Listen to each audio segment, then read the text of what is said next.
ધોરણ 7 ની અંદર આગળની પ્રવૃત્તિઓની અંદર આપણે અરીસા વિશેની પ્રવૃત્તિઓ જોઈ હતી. આજે આપણે લેન્સ વિશે સમજવાનું છે.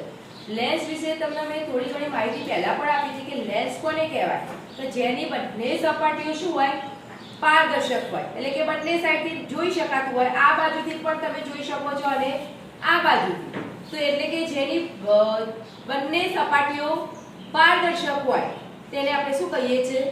લેન્સ કહીએ છીએ. અહીંયા આપણે બે પ્રકારના લેન્સ વિશે ભણવાનું છે, અંતર્ગોળ લેન્સ અને બહિર્ગોળ લેન્સ. તો અંતર્ગોળ લેન્સ કોને કહેવાય તો એના વિશે આપણે જોઈએ. તમે આ લેન્સ જોઈ શકો છો. જે લેન્સ વચ્ચેથી તમે જો તો સ્પર્શ કરીને ચેક કરો કેવું દેખાય? વચ્ચેથી શું લાગે? પાતળો. કેવો લાગે છે? પાતળો. તો વચ્ચેથી પાતળો છે અને આ કિનારી પરથી શું છે?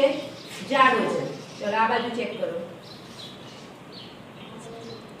વચ્ચેથી કેવું લાગે છે? પાતળો. આ બાજુ કેવું દેખાય?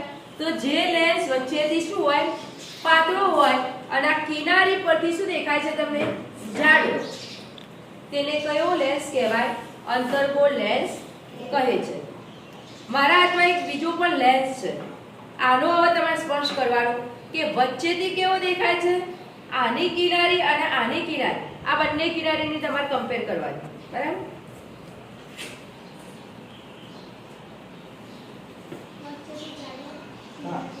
વચ્ચેથી જાડો. ચલો આ બાજુ કિનારી આના કરતા કેવી દેખાય છે? પાતળી.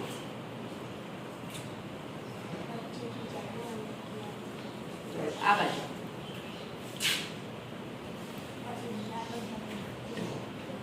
તો આ લેન્સની અંદર વચ્ચેથી શું લાગ્યો તમને? જાડો લાગ્યો. કોના કરતા? આના કરતા. અને કિનારી પરથી શું લાગ્યો? પાતળો લાગ્યો. બરાબર? તો જે લેન્સ વચ્ચેથી જાડો છે અને કિનારી પરથી શું છે?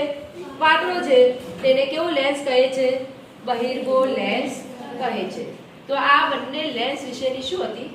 સમજ હતી.